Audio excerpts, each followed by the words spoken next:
Hello.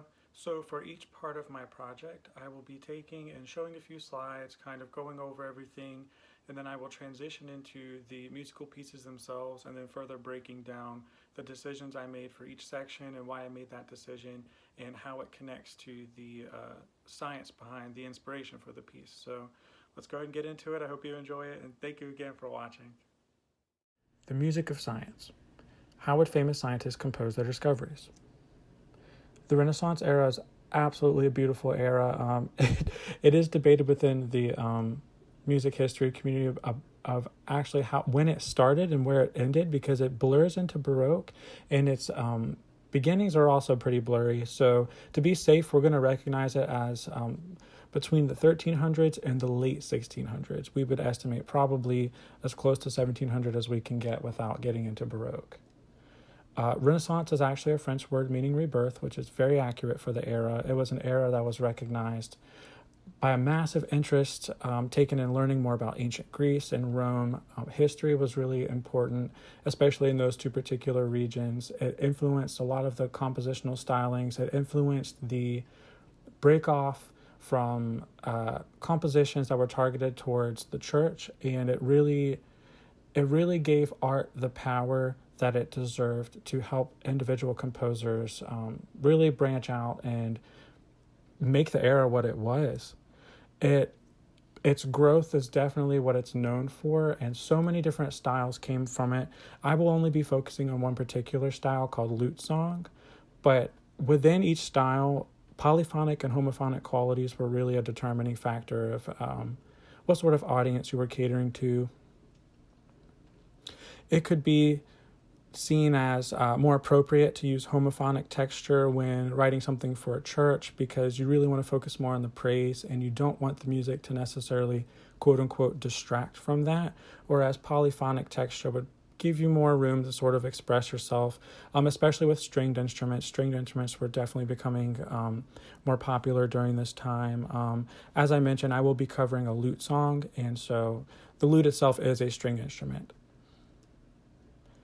Lute song is commonly written as an accompaniment for a solo voice. So someone would sing and the lute would just kind of play along with it, sort of follow the melody. Sometimes there would be parts where a really talented lute player would just go to town on the instrument, and they would play 16th notes. They would really just kind of go into it and showcase how strong of playing skills they truly had on the instrument. Those sections were like improvisational sections and really stood out from the song, but more often than not, the lute sort of just played a supporting role and accompanied a solo voice. There were instances where some songs had multiple voices harmonizing, but they would still pretty much fall under a homophonic texture, just because there would be one main melody played with additional harmonies and accompaniments to the melody, which would be the lute. It's recognized as a strophic form mainly just because there would be a single verse that was repeated throughout the song, and the lyrics would likely change for each verse, but it would keep the same harmonic structure. So when you think about songs like Row, Row, Row Your Boat, you will notice that the words change, but the melodic structure of it and the harmonic structure are the same. The scientific law I will be interpreting through lute song is Hooke's law.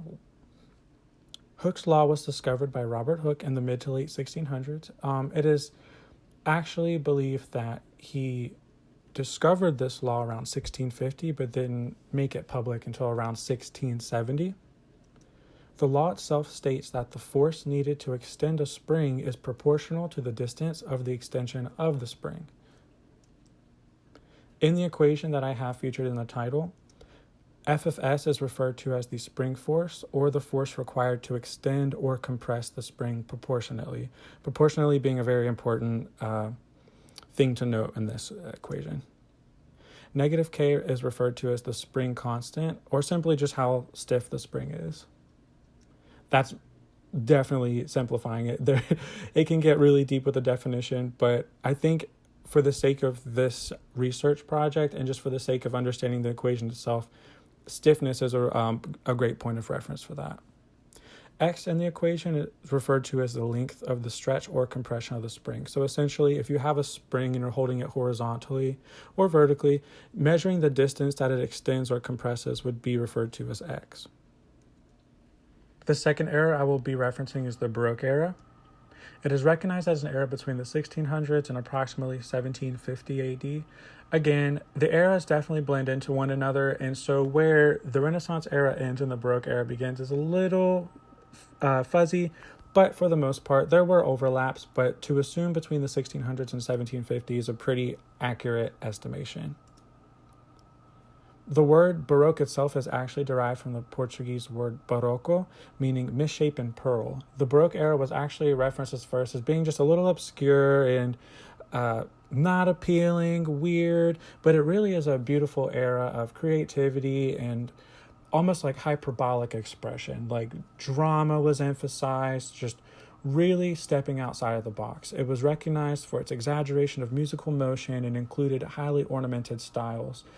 Ornamented in this case, really referencing like trills and just little ways you could accent endings of measures and certain notes to give them extra impact. Really just drama.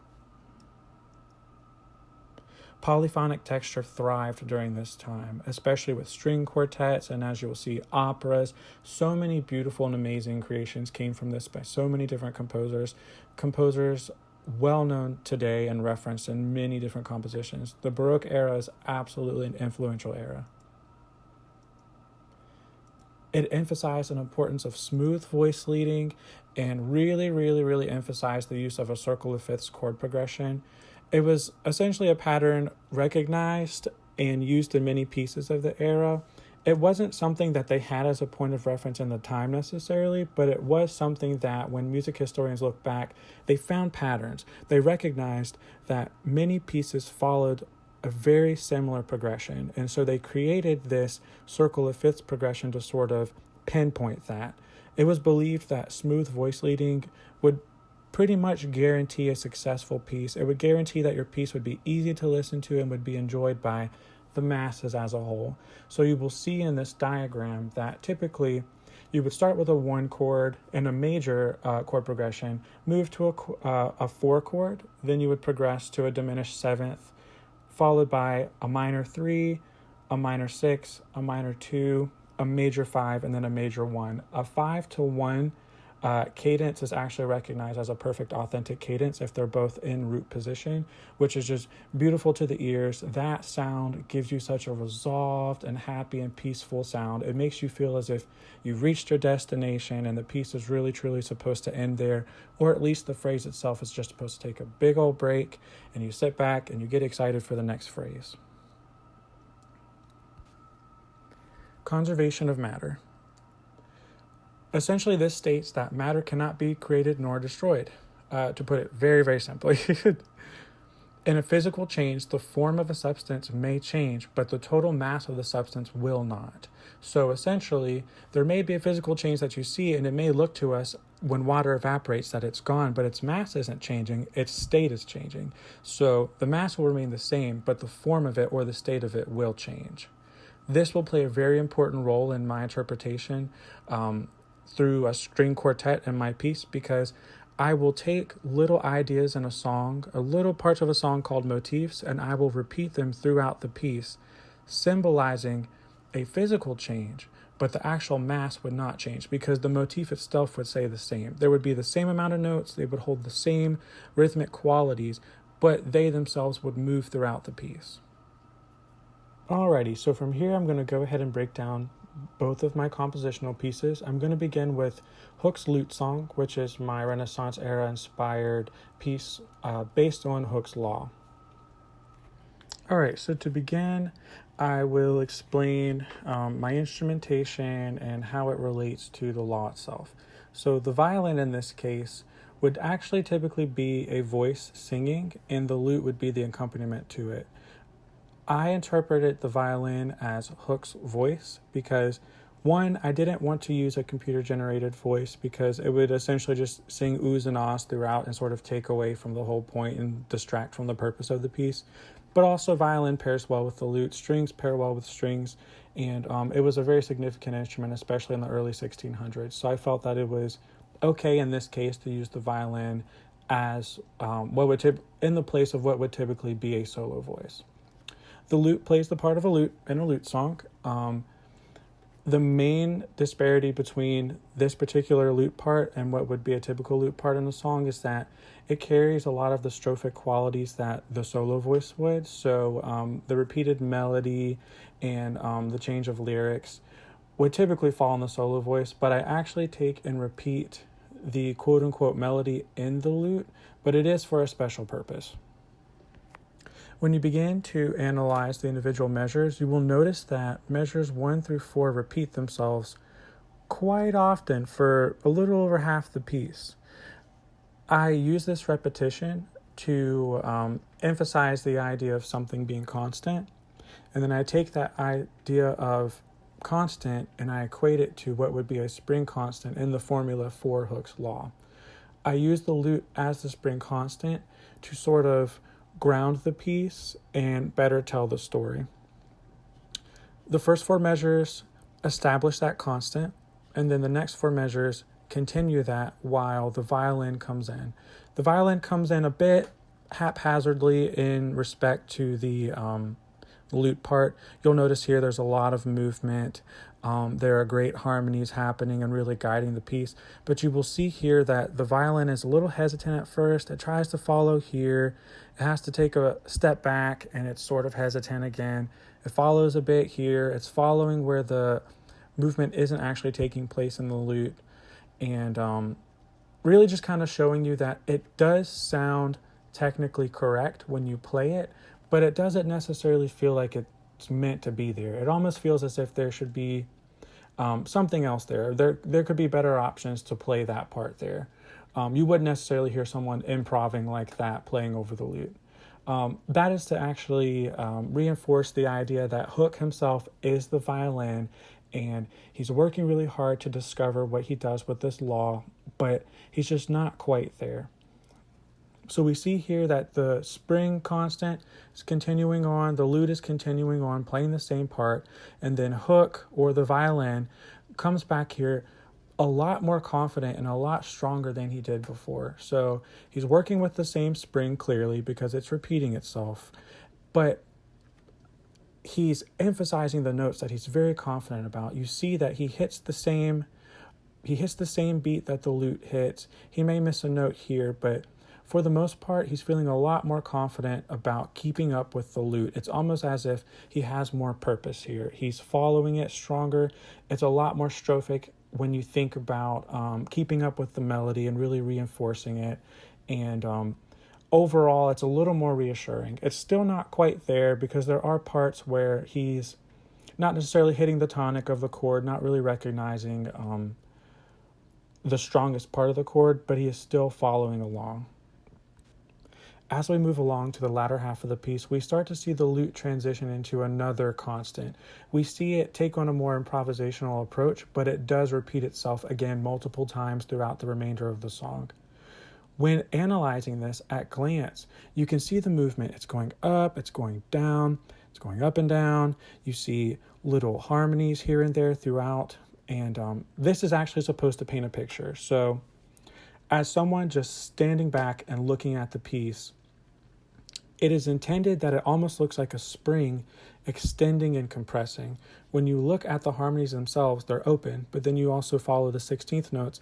It's as if the spring closed back up, and then it opened again, and now it's closing back up, and then it opens again. And it just kind of repeats that sort of motion. That is to emphasize, again, the trial and error, Hooke really analyzing the spring, trying to recognize what's going on. As he's doing that, you notice that the violin comes back in. This time, the violin doesn't actually wait for measures to come in, but rather jumps in immediately. Clearly, though, that does not go completely well. We see again that it's not necessarily keeping up with the constant of the spring constant.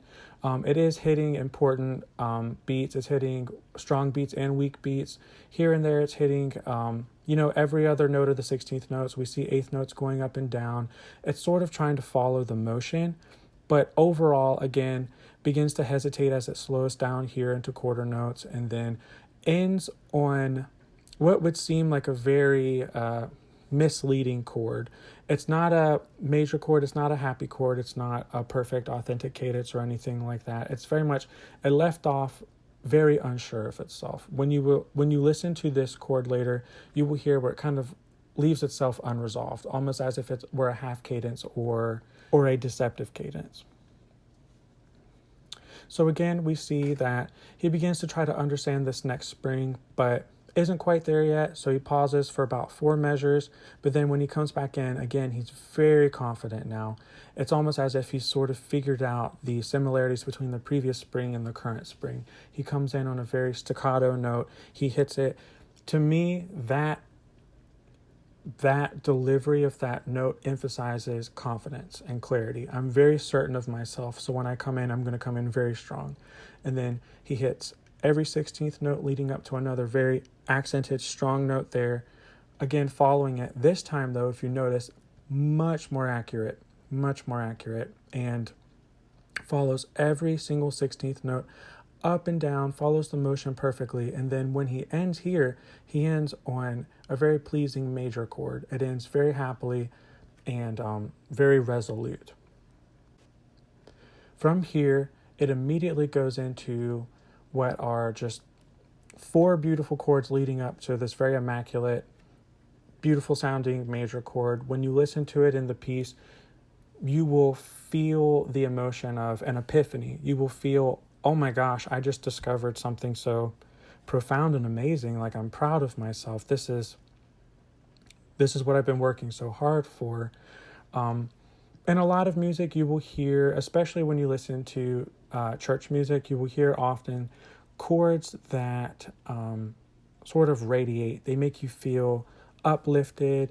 They make you feel happy. They make you feel almost as if you want to praise. And so I took chords and I took the theory of that and applied it here to sort of emphasize what would be an epiphany after working so hard and so meticulously to make a profound discovery.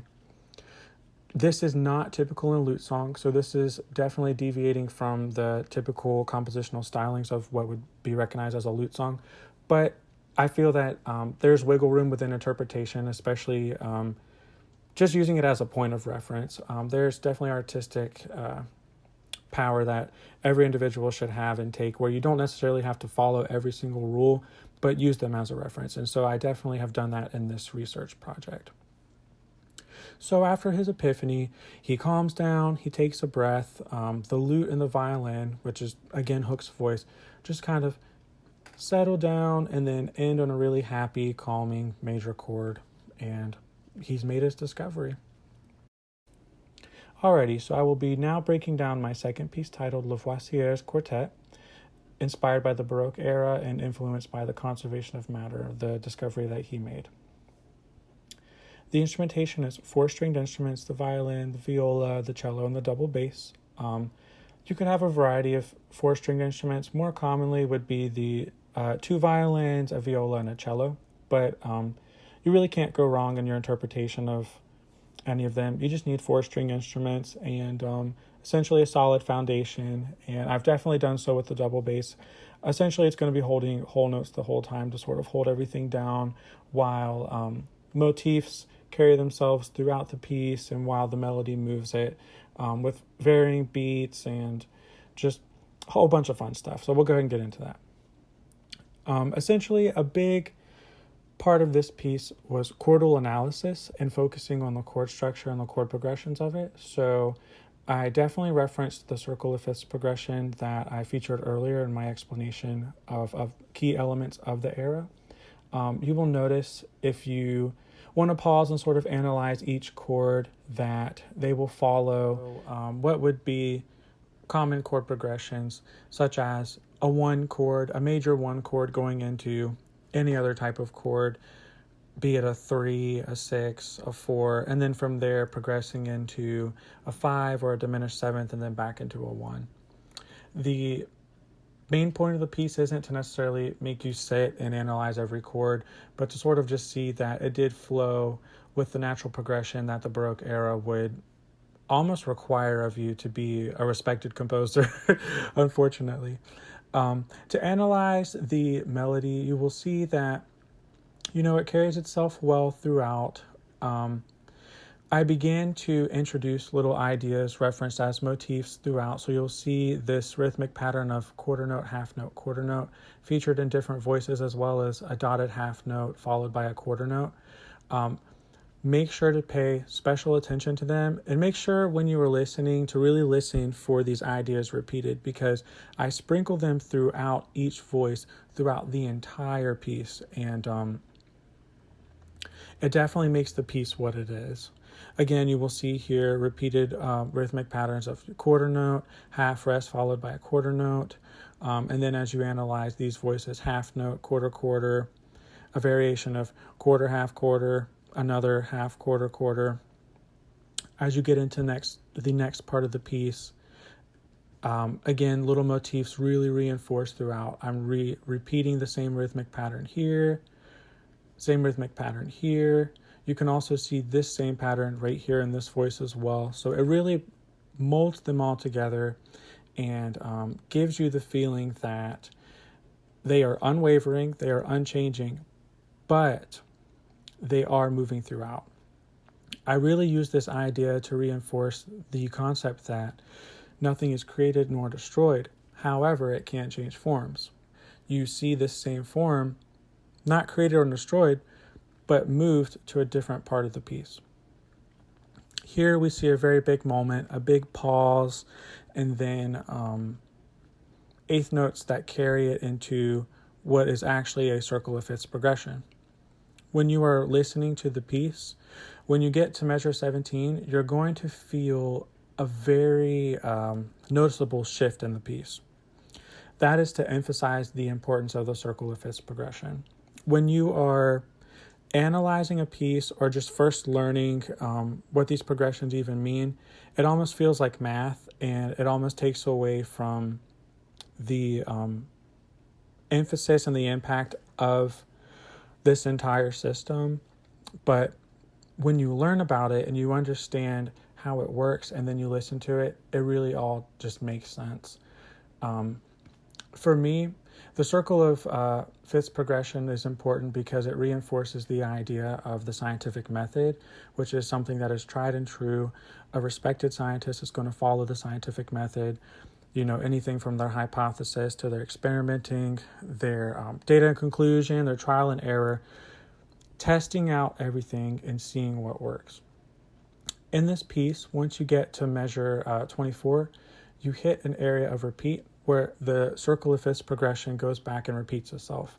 This is to emulate the scientific method. It's that trial and error. It's really repeating, making sure that things make sense. And of course, for a circle of fifths progression, it's going to, because it's going to sound as if it flows very smoothly.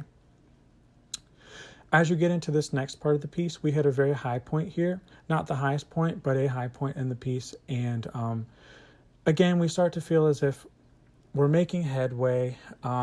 If I had to interpret this, I would guess that at this point, Lavoisier is really making progress and almost there, but still there's a bit of uncertainty. Again, you're going to see here at this crucial part where he's almost made his discovery that ideas that were previously used, such as the quarter note, half note, quarter note rhythm, come back, and the half note tied to a quarter note and then quarter note.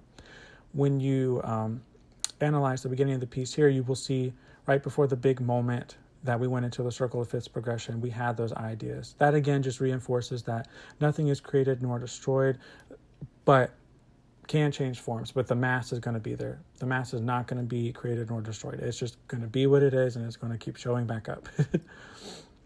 All right. So from here, we take it to what would be the focal point of the piece, coming up soon at this first repeat towards the end of the song. A focal point is really important in Baroque music because it was often emphasized that there should only be one to give the audience and give the listener something to sort of anticipate. When you hit the focal point, it gives you this sensation, again, of epiphany or of excitement or just something that's enticing. And a focal point, if you think about it from a point of reference of even pop music, would probably be that one part of the song that you listen to, and it's probably about 2/3 of the song through, but then you go back and you replay the song just to get to that point. It's very much a big moment in this piece. I made sure to make the focal point very loud, very prominent in the violin, which is carrying the melody, and I put it at a repeat. So that when it went back and reinforced these repeated little sections, these little motifs, it gave them even more impact. So after we get through that section again and get to the second repeat, the song pretty much comes to a close. It begins to slow down. The notes definitely slow down, and they resolve into a perfect authentic cadence again, a 5-to-1 chord, and sort of just kind of take you out. Again, this is resolution. Lavoisier's made his discovery. He's really calm about it in this piece, apparently. But yeah, this is pretty much conclusion. But within the entire piece, nothing was lost. The bass stayed the exact same the entire way. The two inner voices did meet with the bass, but nothing was lost. Many of the rhythmic patterns were repeated, and overall, the piece was concise but effective for the idea that it needed to portray. Alrighty, so from here, I'm going to go ahead and transition into the listening portion of the video. Both pieces will play one after another. I'm going to have them scrolling so you can sort of listen out for some of the key ideas I pointed out, and then also listen out for some things that maybe you picked up on that I didn't necessarily interpret. The beauty of this research is that it's just proving that you can learn and approach science or math or history or anything that you're passionate about through an artistic lens. I know that for me, taking the time to really study the science made the music easier to make, because I was able to understand the music differently, but also understand the science differently and come up with something that doesn't necessarily have to be judged or criticized off of a correct or incorrect perspective. It really is just a point of reference and then a little dose of creativity and a final product. I hope that this sparks some sort of creative thought, some sort of inspiration for you to also take something and interpret it in some fun, artistic, creative way. And I appreciate you taking the time to watch this video. So I'm going to go ahead and transition into the songs, and then the video will end from there.